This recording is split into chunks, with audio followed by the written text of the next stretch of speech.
Baiklah, sekarang kita lanjut ke ini ya, pembagian labanya. Jadi, pembagian laba itu, nah ini. Setiap pemilik, setiap anggota ini ya persekutuan, itu dia berhaknya, jadi dia berhak mendapatkan pembagian laba. Nah, jadi laba bersih dari si persekutuan, ya kan? Nah, dalam partnership ini dia disebut partner atau sekutu, atau ada juga yang bilang anggota boleh. Nah, elemen pembagian laba ini ya, ini yang penting nih. Ini perhatikan baik-baik ya. Elemen pembagian laba itu dia ada 3. Jadi yang pertama adalah salary allowance. Nah, jadi salary allowance ini istilahnya gaji gitu. Ini. Jadi gaji kepada sekutu. Nah, ini ya. Jadi gaji ini sifatnya ya kayak gaji pada misalnya kayak ASN itu gaji gitu. Jadi dia digaji misalnya 1 juta per bulan atau 2 juta per bulan gitu ya. Jadi salary allowance, gaji seperti pada umumnya. Nah, gaji ini ya, gaji ini untuk sekutu diserupakan dengan penarikan oleh sekutu. Nah, jadi gaji ini diserupakan dengan penarikan modal istilahnya. Jadi kan dia tadi kan ada ya, misalnya Joko Equity, Budi Equity. Nah, gaji ini kalau dia ambil, nah itu istilahnya dia menarik modalnya. Nah, jadi diserupakan dengan penarikan modal. Ini ya, makanya kata-katanya itu.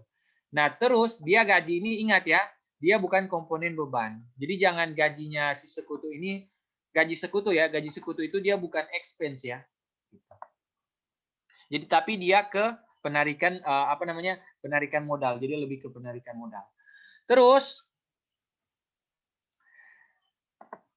interest allowance. Nah, jadi komponen yang kedua itu adalah namanya interest allowance. Jadi interest allowance ini adalah istilahnya bunga gitu. Bunga apa namanya? Modal dari modal sekutu gitu. Nah, jadi semakin banyak modal sekutu, maka semakin banyak bunga yang dia dapatkan interest allowance-nya kan. Nah, tarifnya itu biasanya ya dihitung dari saldo modal setiap sekutu. Nah, tergantung ini. Bisa saldo modal awal, bisa akhir tahun atau rata-rata tertimbang. Nah, intinya dia patokannya biasanya saldo modal. Nah, perihal saldo modal kapan dia diambilnya itu tergantung kesepakatan. Baru yang terakhir ada namanya remaining income, jadi sisa laba.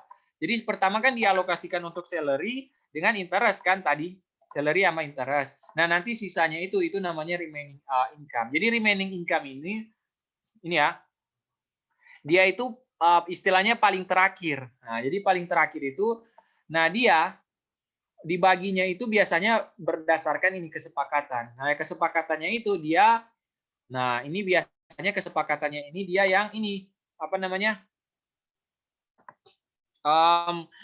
Kadang ini dalam bentuk persentase atau kadang bisa juga dalam bentuk rasio. Jadi misalnya 2:3 atau misalnya 60%, 40%. Nah, contoh itu ya. Nah, cuman kalau dia tidak terdapat kesepakatan, maka akan dibagi rata. Jadi kalau nggak diatur dalam kesepakatan, maka remaining income-nya itu dibagi rata ya. Gitu ya perlakuannya. Nah, contoh, sekarang kita ke pembahasannya. Contoh misalnya ini. Jadi masih melanjutkan yang ilustrasi sebelumnya, di video sebelumnya, jadi biar apa namanya nyambung.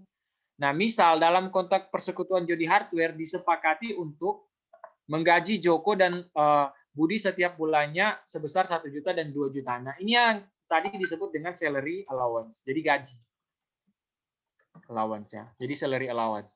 Nah, kemudian ada dia memberikan tingkat bunga sebesar 10% dari modal awal. Nah, ini yang disebut dengan interest allowance. Nah, nanti setelah laba bersihnya kan 60 juta ya. Ini laba bersih di soal 60 juta. Nanti laba bersih 60 juta ini setelah dikurangi gaji sama interest, nah itu yang disebut dengan remaining income. Nah, jadi remaining income itu paling terakhir. Nah, kita langsung ke pembahasannya nih. Jadi misal yang ini, oh ini aku apa dulu deh. Ini aku hapus dulu. Nah, udah ya. Jadi pertama kita akan mencari saldo awal tahun dari ekuitas. Kenapa saldo awal tahun ekuitas? Karena dibilang di sini apa namanya tingkat hasilnya itu modal apa namanya interest allowance-nya itu dari saldo modal awal tahun kan. Nah, jadi saldo modal awal tahun berarti patokannya kita saldo modal awal tahun. Nah, saldo modal awal tahun tadi itu yang diinvestasikan itu tuh yang ini. Ya kan, yang sebelumnya. Jadi yang Joko Capital berarti 62 juta ya. Jadi Joko Capital 62 juta. Nih. Nah, diambil dari sini 62 juta. Nah, Budi Capital yang tadi awal tahun itu dia 76 juta. Nah, 76 juta. Oke. Sorry, yang Joko itu 62.900.000 ya gitu ya. 62.900.000. Nah, itu saldo ekuitas awal tahun. Sekarang kita ke pembagiannya. Jadi yang pertama dia bilang tadi laba bersihnya adalah 60 juta. Ya kan? Laba bersih di soal 60 juta. Ini 60 juta. Ingat, dia dialokasikan dulu ke salary sama interest. Nah, jadi pertama ke salary dulu, di salary. Salary-nya itu dia Joko adalah nih. Joko 1 juta per bulan. Jadi Joko 1 juta per bulan, Budi 2 juta per bulan. Berarti kalau Joko 12 bulan, ya 12 bulan dikali 1 juta per bulan. Itu Joko. Kalau Budi berarti dia 12 bulan dikali 2 juta per bulan. Nah, itu Budi.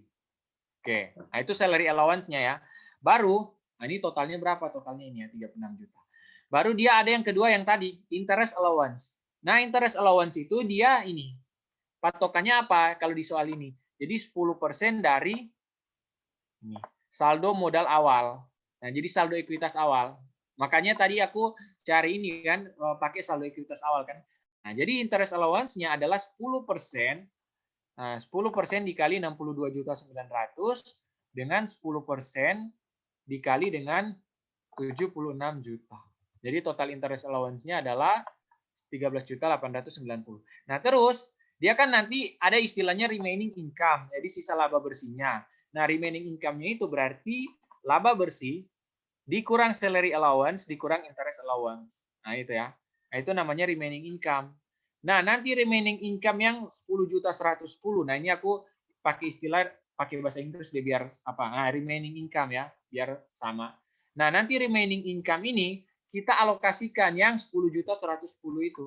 Nah, di soal ini ada nggak dia alokasinya berapa persen? Nah, di soal ini nggak ada ya. Nggak ada alokasinya berapa persen. Nah, kalau nggak ada alokasinya berapa persen, maka akan ini kalau di PPT dia bilangnya jika tidak ada kesepakatan maka dibagi rata. Jadi dibagi rata ya, karena nggak ada kesepakatan. Nah, berarti 50%-nya pergi ke Joko, nah 50% dari 10.110, 50% sisanya pergi ke Budi. Nah, 50% dikali 10.110. Nanti ya kan, jadi nanti sisa saldonya apa? Sisa saldonya itu jadi 0. Jadi 0 ini. Nah, ini ya 0. Coba ya. 60 juta dikurangi 36 dikurangi 13 jutaan dikurangi 10.110 jadi 0 ya.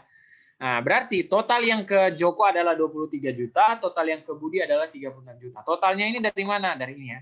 Dari salary ditambah interest ditambah remaining income. Nah, terus gimana jurnalnya? Jurnalnya pertama kita menjurnal net income-nya. Berarti income summary kan apa namanya?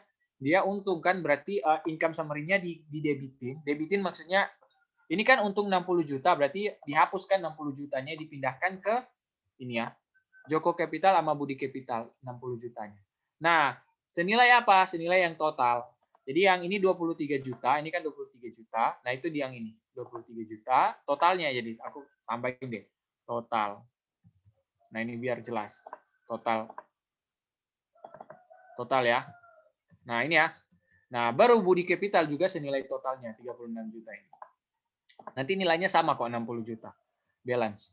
Terus selanjutnya kita akan menjurnal yang namanya salary allowance. Ingat, salary allowance itu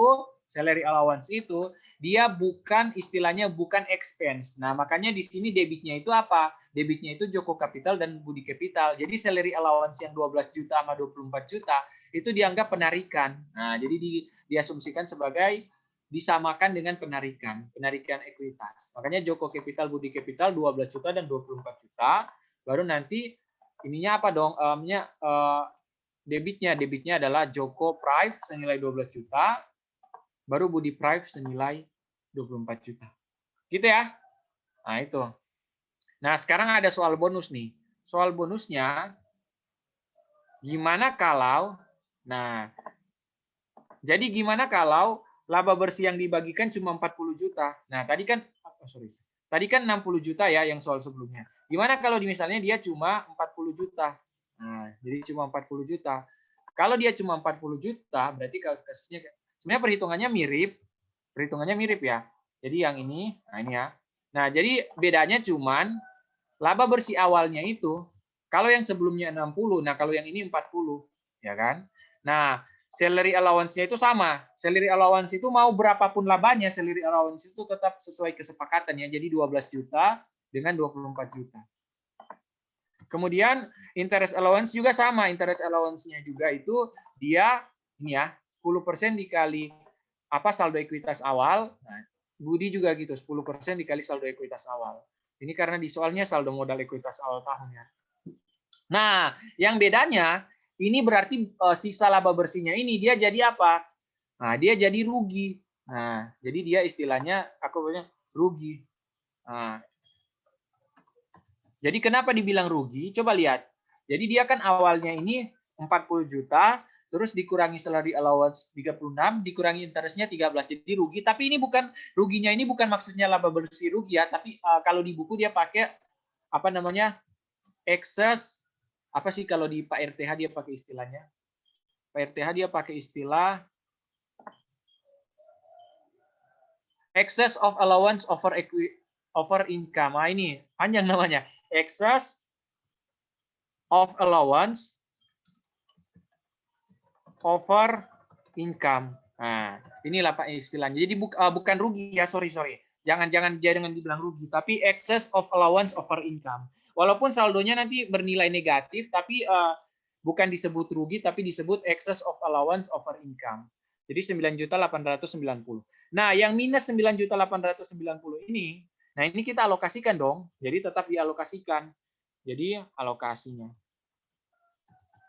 Nah, jadi alokasi yang itu dia sama karena tidak ada kesepakatan berarti 50% ya. Jadi 50% dikali 9.800 minus 9.890 baru 50% dikali minus 9.890.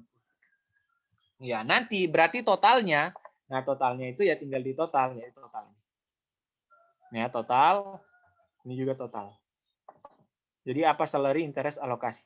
Nah, terus jurnalnya apa? Ya sama seperti sebelumnya. Jadi income summary-nya kan dihapuskan laba bersihnya dihapus, 40 juta di debit dipindahkan ke Joko Capital sama Budi Capital senilai total. Nah, senilai total yaitu 13 juta ini. Nah, 13 juta sama 26 juta. Ya.